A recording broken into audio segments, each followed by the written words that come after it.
Horror stories from isolated places. 4 scary true accounts.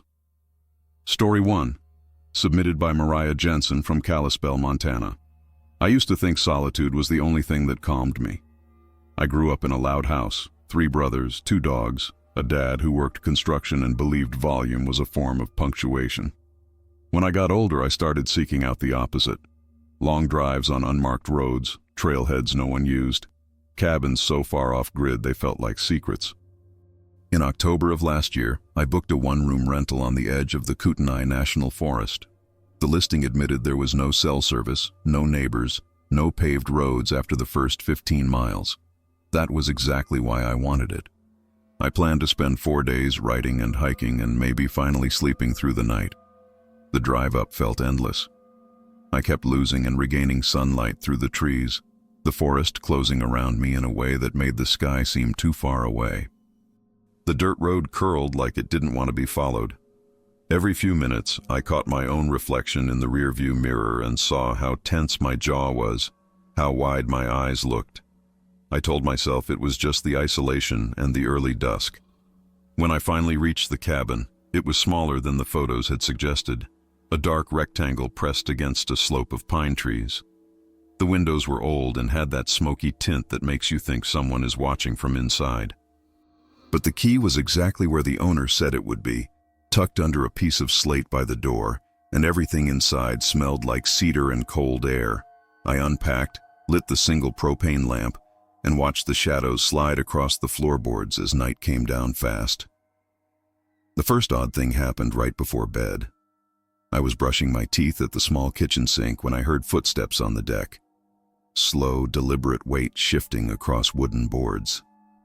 At first I froze, toothbrush still in my mouth. Then I leaned toward the window, trying to angle myself just enough to see outside without revealing the light behind me.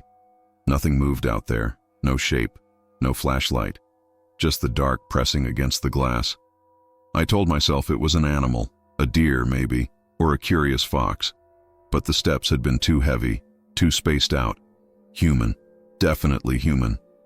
I locked the door, double-checked the deadbolt, and went to bed with my heartbeat in my throat.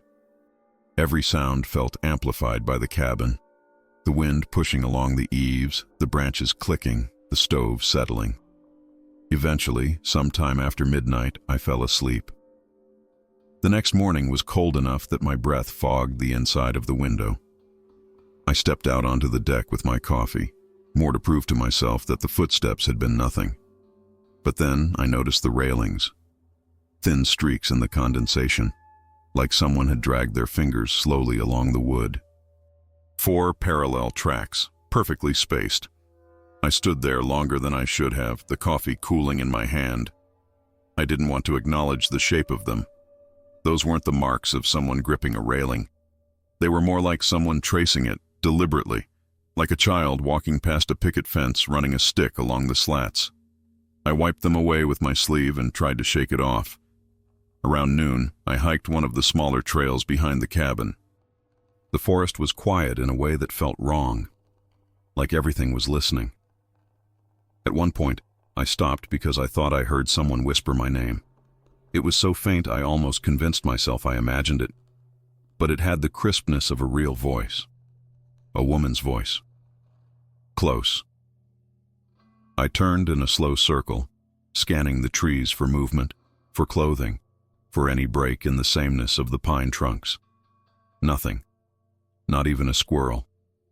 I walked back faster than I meant to, half expecting to hear the footsteps behind me again.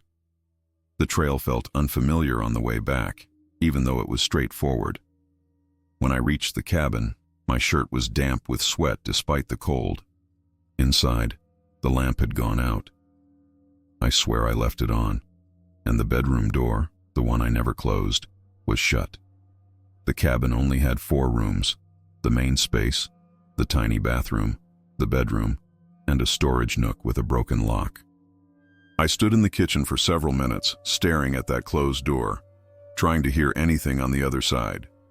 But the stillness was so dense it felt like the air had weight. When I finally worked up the nerve, I went over and pushed it open with my foot. Empty. But the blankets on the bed were pulled back. Not messy, pulled back, like someone had sat there, or waited there. Something in me snapped. I grabbed my backpack, didn't even bother with most of my things, and decided I'd drive back to town before dark. I made it 3 steps outside before I heard it again, those slow, deliberate footsteps on the deck. Except this time they weren't behind me. They were above me, on the roof. I didn't look up. I couldn't. I just ran to the car, dropped my keys twice trying to unlock it, and peeled out so fast the gravel spit against the bumper. For the first few minutes, I kept checking the mirror, expecting to see someone crawling down the side of the cabin or running after me on all 4s. I didn't see anything like that. What I did see, 5 miles down the road, was a woman standing at the bend where the trees thin out. She wore a flannel shirt and jeans, nothing unusual, but her posture was wrong. She was facing the woods, not the road, and her arm was stretched out to the side, fingers grazing the tree trunks as she slowly walked past them, tracing them the way someone might trace a railing. 4 fingers, 4 long streaks.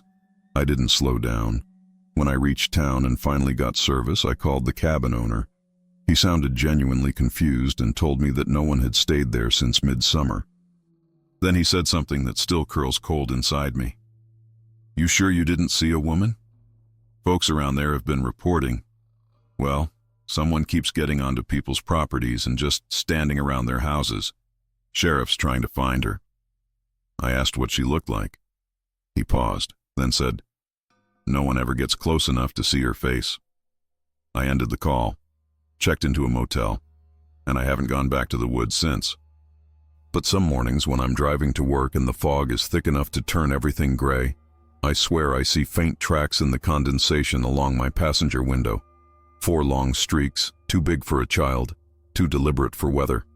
Like someone riding along, just tracing the glass. Waiting. Story 2, submitted by Danny Ruiz, from Truth or Consequences, New Mexico. I used to drive a supply route for a small construction outfit, hauling tools and materials between job sites scattered across southern New Mexico. Most of the routes were long, empty stretches, 2-lane roads that cut through desert so flat you could watch your shadow gallop beside you for miles. I never minded it. Solitude felt like a perk, and I liked seeing storms crawl across the horizon long before they reached me. But there's a place out there, west of Caballo Lake, where the desert feels wrong. Not haunted in the Hollywood sense, not cursed, not dangerous, just too empty, like whatever used to live there packed up and left. My trouble started on a Thursday in July. I was hauling leftover tile and a spool of fiber cable back to our storage yard in Las Cruces. The afternoon heat was brutal, the sort that makes the asphalt look soft. I had the windows cracked because the AC in that truck had been dying a slow and dramatic death. My shirt was glued to my back. Everything smelled like sun-baked vinyl. Around 4 p.m., I passed the old maintenance depot, the one that's been shut down since the 90s. It's a squat concrete building surrounded by chain-link fencing and tumbleweed blurs. I'd driven by it hundreds of times, never saw anything there except rust. This time, someone was standing out front. At first, I thought it was one of those reflective markers catching the light wrong, but as I got closer, I saw the outline shift. A person, tall, head turned toward me. They wore a dark jacket, too heavy for the heat, and something like a canvas hat. Their posture was stiff, like they hadn't moved in a long time. I slowed automatically. Something about the figure tugged at me, like recognition, but blurred. When my truck rolled even with the depot, I glanced over. There was no one there. No jacket, no hat, not even footprints in the dust. I kept driving, chalking it up to heat shimmer or dehydration. But a couple miles down the road, I checked my rearview mirror, and the figure was back, standing in the middle of the road behind me, still and upright, watching. I nearly slammed on the brakes, but when I blinked, they were gone again. The desert around me hummed in the heat, the sky blinding white. I told myself I was just tired, just overheated. But the feeling in my gut, the sinking, cold one, didn't line up with any heat exhaustion I'd ever had. I cranked the radio, gulped warm water from the bottle rolling around my passenger seat, and focused on the road. For about 10 minutes it worked. I even started convincing myself I'd imagined everything. Then my phone buzzed. No service out there, so it startled me. I glanced at the screen, expecting maybe a calendar notification. Unknown number. One new voicemail. I hadn't heard it ring. And no call had come through. A single bar of reception flickered, then died again. Against my better judgment, I pulled onto a patch of gravel and checked the voicemail. It was 8 seconds long. At first, I thought it was just static, a faint, windy scratching. Then beneath that, a voice. Thin, hollow, like someone speaking through layers of cloth. Wait, up. That was it. 2 words. But it didn't sound like someone talking to me. It sounded like someone repeating something they'd overheard once, trying to mimic it.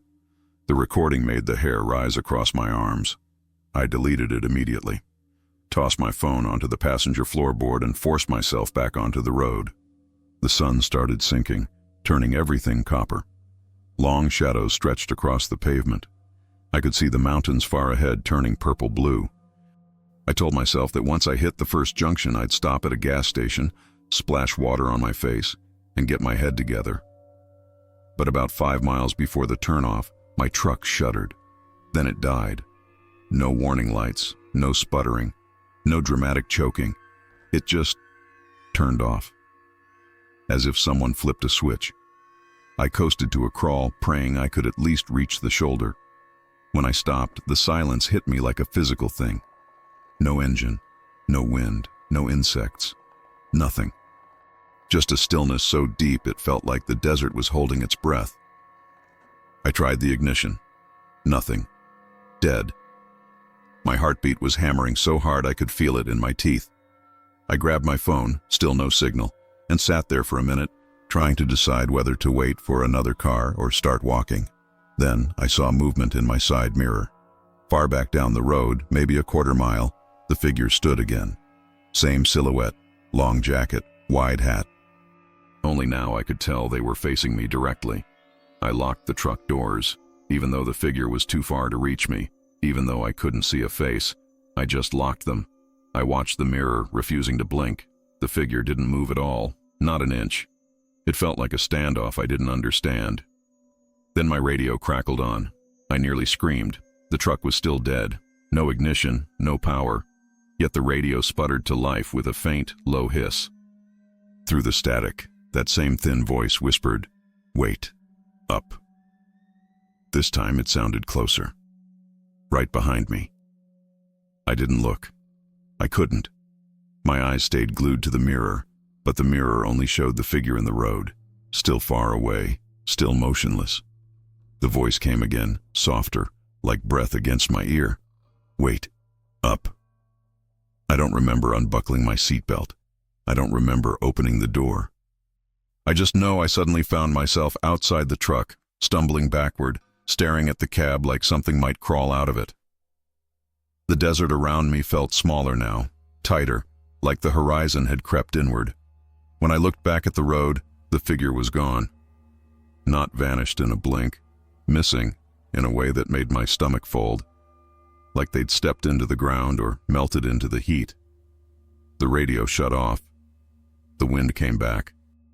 A single cicada started buzzing, and the normal desert sounds felt like a flood. My truck started on the first try. I drove the rest of the way to Las Cruces without stopping once, knuckles white the whole time. That night in my apartment, my phone pinged again. Another voicemail from an unknown number. I didn't listen. I deleted it, powered the phone off. But sometimes, when the apartment is quiet and the AC cuts out, leaving that thin, empty hush behind, I swear I can hear that voice again in the silence, like someone standing just out of sight, repeating words they don't understand. "Wait. Up." Like they're still out there on that road, waiting for me to stop, waiting for me to look back. Story 3. Submitted by Claire Simmons from Bar Harbor, Maine. I used to work nights at a tiny seasonal inn near Acadia. The kind that looks charming on travel sites but feels like a holding place for ghosts once the tourists leave. By late October, we had maybe 3 guests a week, all of them hikers trying to squeeze in one last weekend before the cold set in. The inn sat on a sliver of land overlooking Frenchman Bay. Quiet, pretty, isolated. Too isolated. The owners lived 2 hours inland and only came down on weekends, so from Sunday night to Friday afternoon, the entire place was mine. I handled check-ins, laundry, bookkeeping, and the constant creak of the old building settling in the wind. The isolation never used to bother me. It was predictable, almost comforting, until last fall. It started on a Thursday night, the last week before we closed for the season. We had one guest, Mrs. Avery, a woman in her 60s who'd booked a room with a view of the harbor. She checked in just before sunset and asked for extra blankets. I showed her to her room, reminded her about breakfast hours she wouldn't end up needing, and went back down to the front desk. At around 1 a.m. I heard it, a sharp knock on the lobby door. Not frantic or forceful, just precise. 3 quick taps. I went to the window expecting Mrs. Avery, maybe locked out by mistake. But the porch was empty. The motion light above the steps glared down at nothing but wet planks and swirling wind off the water. I waited, opened the door a crack, called out. No response. I told myself it was just the wind, some loose branch striking the rail, but the knocks were too deliberate to fit that story. I went back to my desk, tried to read, tried not to listen. Around 2:15 it happened again. 3 firm taps, same rhythm. This time, dread slid through me quick and clean. I checked the security camera feed from the porch. The timestamp read 2:16:04. The feed showed the porch empty, completely still. No shadows, no movement.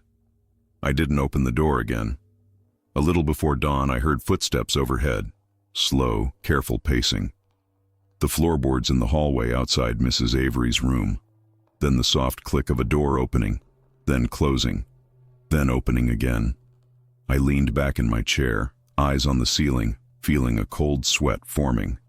Mrs. Avery was our only guest. She'd asked for extra blankets and seemed friendly enough, but the pacing sounded too measured, too steady, like someone taking inventory of each step. I waited for her to come downstairs, but she never did. Around 7:30, when the sun finally pushed its gray light across the bay, I made coffee and tried to shake off the night. That's when I heard the lobby door creak. Mrs. Avery shuffled in with her coat already on, a small duffel clutched to her chest like she was escaping something. "Checking out early?" I asked. She didn't smile, didn't meet my eyes. "I didn't sleep," she said. "I kept hearing someone walking the halls." Her voice had a tremor that didn't fit the calm, grandmotherly woman I'd checked in the night before. And someone knocked on my window. Her room was on the 2nd floor, facing the bluff. There was no balcony, no fire escape, just 30 feet of drop into thorny brush and jagged rocks. I think my face must have given something away, because she straightened her shoulders, as if bracing herself. "I won't be staying another night." She checked out without another word. After she left, the inn felt heavier, like she'd taken the last bit of normalcy with her. I still had to prep for closing, though. Strip the linens, turn off the water lines, check the attic access panel upstairs. I saved the 2nd floor for last. When I went up, the hallway was colder than the rest of the building. I mean noticeably colder, like stepping into a refrigerator. Each of the 4 guest rooms had their doors cracked open from when I'd aired them out the previous morning. Except Mrs. Avery's. Her door was wide open. I stopped at the threshold. Something felt off. The blankets were piled on the floor, like someone had ripped them off the bed in a hurry. The window she claimed someone knocked on was shut, but the condensation on the glass was smeared in a long streak, from the outside, as if something cold and wet had dragged a finger across it. I backed out and closed the door. I spent the rest of the morning in a kind of autopilot, moving from chore to chore with my heartbeat climbing every time a floorboard popped. By noon, there was only one thing left, the attic latch at the end of the hallway. It was an old square opening with a hinged panel and a rope hanging down. I climbed up 2 steps on the hallway ladder and pushed the panel open. Cold air spilled down immediately. And something else, A smell. Damp wood, rotting fabric, and something faintly sweet and metallic. The attic was almost empty. Just insulation, beams, and one old rocking chair shoved near the far window. I'd seen it before. It wasn't the chair that caught my attention. It was the footprints. A trail of dusty prints, bare human prints, leading from the window straight to the attic opening. The first was faint, like someone had stepped onto loose dust. The next was clearer. And the one nearest the opening looked recent, freshly pressed, as though someone had been standing right above me minutes earlier. I froze halfway up the ladder, staring at that last print. I couldn't hear anything in the attic, but the air felt like it was holding its breath, waiting for me to come up farther, waiting for me to step through the opening so something could step past me. I don't know how long I stayed there, gripping the ladder, barely breathing. Eventually, I backed down, closed the attic panel, and bolted it. Then I packed my car. I didn't finish the closing tasks. I didn't leave a note for the owners. I just locked the doors from the outside and drove home, shaking so badly I had to pull over twice. I quit that afternoon. I still live in Bar Harbor. Still see the inn sometimes from the main road if I drive inland far enough. The new seasonal manager keeps the place looking clean and respectable. People stay there again. But last week I passed by just as dusk was settling, and I saw something that forced me to pull over. One of the second-floor windows, Mrs. Avery's old room, had a handprint smeared across the outside of the glass, a long blurred streak sliding downward, like someone was tracing the pane from the wrong side of the building. And in the window next to it, the curtains shifted. Just once. Like someone stepping back into the shadows, waiting for the hallway to go quiet again. Story 4, submitted by Richard Rick Halden from Willow Creek, California. I grew up in Humboldt County, so forest weirdness isn't exactly new to me.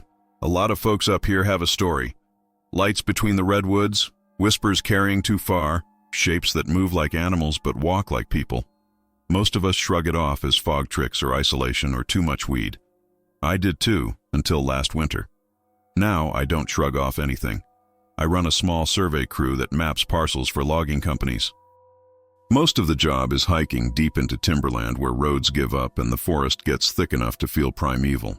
The kind of places where the canopy is so dense you forget what year it is. 3 days before Christmas, we took on a rush survey for a private landowner who wanted fresh markers before the storms rolled through. My 2 usual guys were out sick, so it was just me. The route wasn't complicated. Follow an old service trail, mark 4 corners, record elevations. But the property sat miles from the nearest paved road, and even the old fire road leading in had grown narrow from years of neglect. My truck made it maybe 2/3 of the way before the mud got serious. I hiked the rest. Something felt off from the moment I stepped onto the property. Not bad, not dangerous, just too quiet. It was mid-afternoon, but the forest felt late, like the day was already over. Corner 1 was easy, iron stake flagged years ago. I remeasured, swapped the old tape for new, logged my notes. When I turned toward corner 2, I noticed impressions in the moss. Bare footprints, long ones. Human-looking, except the stride was just slightly wrong. Too close together, like whoever made them walked carefully, cautiously. At first, I figured some hiker wandered off trail. But the prints led deeper into the parcel, exactly where I was heading. After 20 minutes, the wind died completely. Sound dropped out of the forest with it. I could hear my heartbeat and the soft scuff of my boots on pine needles, and nothing else. It felt like the trees were leaning in, not closing around me, just listening. Corner 2 took longer to find. The old marker flag hung in shreds, like something had dragged claws across it. Not animal claws, long, thin rakes, almost like fingernails. I measured the stake, took the coordinates, noted the damage, tried not to think too hard about it. By the time I reached corner 3, the sun had dipped enough that the shadows looked heavy. I was about to take a water break when I heard it. A soft clicking sound. Not behind me. Above me.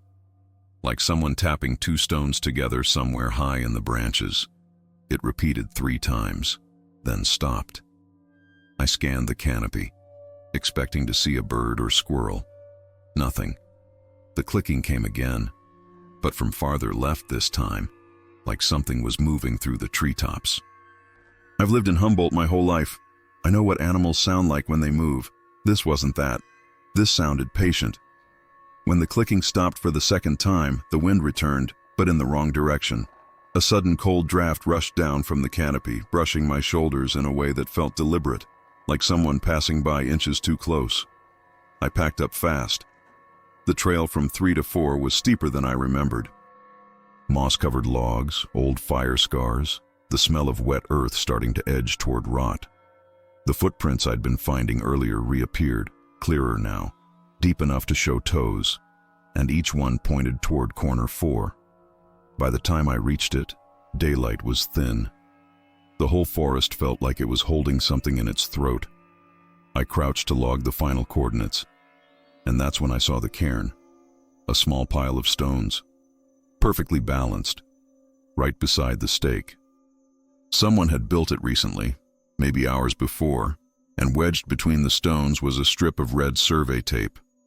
The same brand I used, except this one had a clean tear through the middle, as if someone had split it with a single pull. I straightened up slowly. Something moved behind me. Soft, like a foot pressing into wet moss. I turned. No one there. But 20 feet away, between 2 redwoods, the shadows felt darker than the rest. Dense. Watching. That was enough for me. I didn't run. Not yet. But I walked fast, retracing my steps, checking over my shoulder every few seconds. The forest felt different now, thicker, like it was folding in behind me.